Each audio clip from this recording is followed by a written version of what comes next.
la visite médicale, généralement, c'est valable 1 an lorsque vous le faites. Et surtout, il faut le faire chez des médecins agréés. L'ISCC a fait une liste de médecins agréés dans chaque pays. Donc, vous devez les consulter avant d'aller faire votre visite médicale. C'est très important. Autre chose, mais pour comprendre cette autre chose-là, je vais vous expliquer mon histoire pour que vous compreniez très bien. Moi, lorsque j'ai eu mon visa, ma visite médicale expirait. Donc, je crois dans 3 mois, 4 mois plus tard.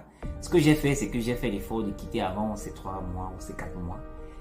Seulement, entre-temps, l'ISSR a fait un mail où il demandait de refaire la visite médicale, même comme ça n'avait pas encore expiré. On a reçu ce mail-là, quand je dis on, parce que j'avais un agent avec lequel je travaillais, ou quelqu'un avec lequel je travaillais, qui m'aidait à gérer ce dossier-là.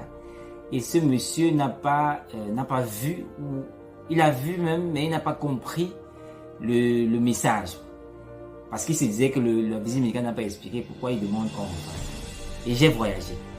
Erreur, parce que quand je suis arrivé, j'ai pu passer, puisque le visa était là, et j'ai pu traverser tous les aéroports, mais je suis arrivé au Canada par l'aéroport de Montréal.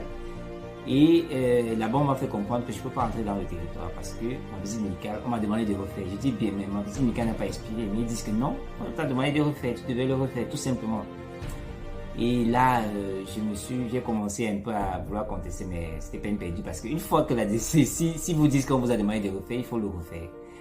Et j'ai dû, croyez-moi, même comme je suis entré et ressorti le lendemain pour revenir refaire la visite médicale dans mon pays d'origine, bien que j'ai même demandé à le faire sur place, jamais, il fallait retourner.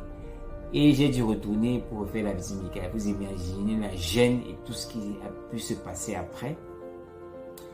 Mais ce qu'il faut retenir dans cette histoire, c'est que je l'ai dit, il faut toujours suivre les mails de ISCC, au moins 2 fois par semaine. Et